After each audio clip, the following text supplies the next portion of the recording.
Ah oui, un coup de gueule. Alors d'habitude je parle d'Hidalgo, je parle d'immigration. Ouais, là, je vais parler à la montagne. Et là je vais parler des pneus neige parce qu'en fait il y a un décret qui est passé en 2020 suite à la loi montagne de 2016. Alors il est passé inaperçu l'année dernière puisqu'il est sorti en octobre 2020, mais il est rentré en application vraiment cette année.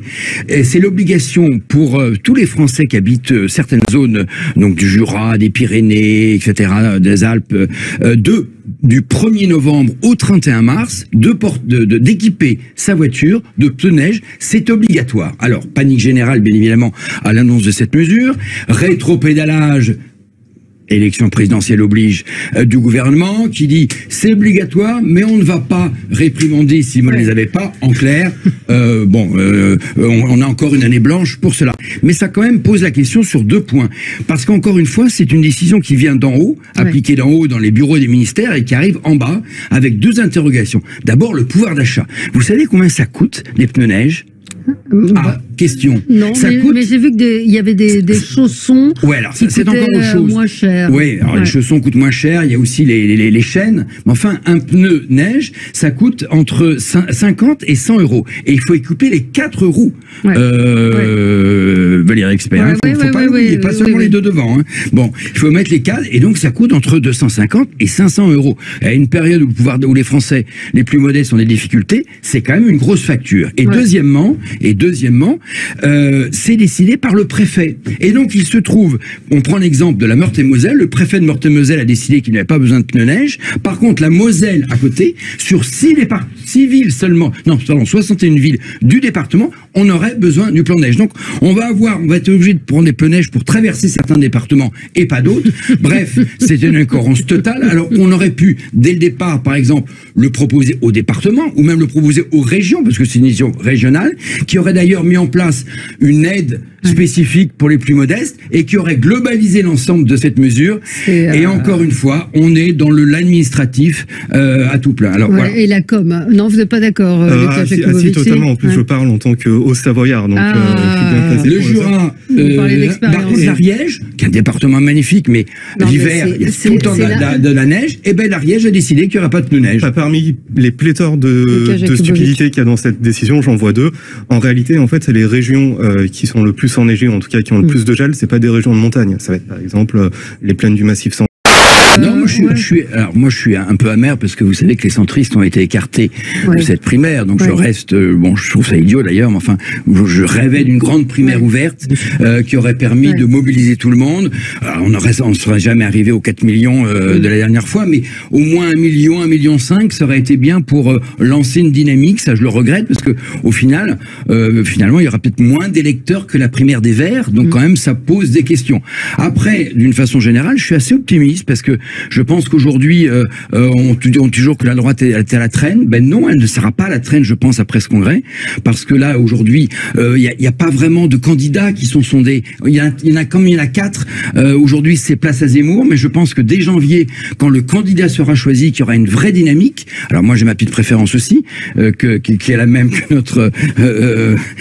voilà. Mais j'espère qu'il y aura une vraie dynamique et qu'en septembre, les choses vont être lancées. Moi, je suis assez optimiste. Je pense que Zemmour va chuter à ce moment-là, quand il va annoncer sa candidature, et que la droite va arriver. Et je pense vraiment encore que le duel Macron-Le Pen ou Macron-Zemmour n'aura pas lieu, et qu'on aura un vrai duel Macron candidat de la droite, et avec mais ça serait la un vrai possibilité. Duel sur quel sujet à peu près?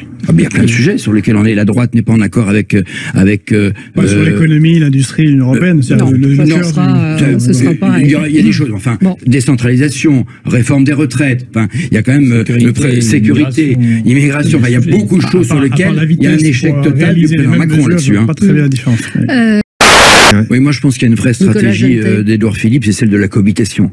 C'est-à-dire que si la droite passe, je pense que Horizon ne verra jamais le jour et ne présentera jamais les candidats. En revanche, si Macron passe, tout le monde pense qu'éventuellement il y a une cohabitation, et pour éviter que cette cohabitation se fasse avec la droite, il va essayer de purger en fait et de créer une nouvelle forme un peu jupéiste de droite modérée, et donc de présenter un candidat un peu partout, et ensuite de faire une espèce de coalition à l'allemande au Parlement entre LREM, Horizon et le MoDem. Et là, sa stratégie sera très simple, c'est d'être élu au perchoir de l'Assemblée nationale, de rester pendant les 5 ans au perchoir à l'Assemblée nationale et après de se présenter comme candidat à la présidentielle. Sa stratégie, pour moi, elle est claire et nette. Après, est-ce que Macron va réussir à l'élection présidentielle? C'est une stratégie de long terme finement pensée. Ben, je pense que c'est sa stratégie. Moi, j'en suis persuadé. Et je peux témoigner puisque beaucoup de mes élus, et là, je voulais revenir sur ce que tu viens de dire à l'instant, tu dis Arnaud Robinet, etc. Je pense qu'il n'y en a pas tant que ça aujourd'hui. Et aujourd'hui, il a atteint son plafond de débauchage d'élus. C'est toujours les mêmes dont on entend parler. Arnaud Robinet, Christophe Béchu, etc. Et moi, je sais que certains de mes élus sont approchés. Ils m'appellent d'ailleurs aussitôt après. Non, tiens, on a été appelé, c'est Christophe Béchu, d'ailleurs, le maire d'Angers, qui est à la manœuvre.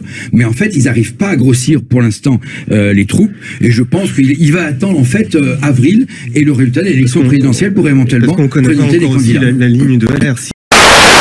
Qu'est-ce qu'on fait? Non, mais il y a deux problèmes. Là. Il y a d'abord le problème des études et le problème de recrutement des médecins. Et donc, on a remplacé le numerus clausus par du numerus apertus, mais on voit que ça colle pas. Le passage de la première à la deuxième année, de la deuxième année à la troisième année ne passe pas. Et donc, finalement, on ne sort pas assez de médecins. Ça, c'est le premier point. Et puis, deuxièmement, c'est une profession qui fait plus rêver. On sait que les internes bossent soit 90 heures, ils ont des salaires très bas et ils sont toujours pas médecins. Donc, vraiment, il y a une attractivité de la profession. Il n'y a pas de passerelle pour faire des spécialités très vite, il faut attendre des années et des années. Donc il y a vraiment, je pense qu'il faut remettre, et c'est le prochain président de la République qui devra le faire, remettre complètement à plat le parcours pour devenir médecin. Et puis deuxièmement, il y a un problème d'attractivité qui sont pas assez fortes. Et là-dessus, il faut développer ce qu'on appelle les maisons de santé, souvent d'ailleurs des maisons de santé communales qui peuvent être financées par les collectivités locales. Et notamment, on parlait tout à l'heure de Paris, mais à Paris, même à Paris, on a des problèmes de médecins. Trouver le dimanche, si vous avez un problème, vous ne pouvez pas trouver de médecin le dimanche. Il faut attendre souvent une semaine ou 15 jours pour trouver un médecin. Les urgences, il faut attendre 8 heures. Et médecins, SOS médecins, qui sont débordés aussi. Ne viennent pas. Donc, une des solutions, c'est de créer des maisons de santé, ce qui existe en province. Il faut des médecins. Il faut trouver des médecins. Il faut trouver des médecins. Le problème, c'est qu'aujourd'hui, il y a 50% des médecins généralistes qui partent à la retraite. Qui va les remplacer? Il faut remettre à plat, bien évidemment, tout le parcours médical. Lucas Jacubowski.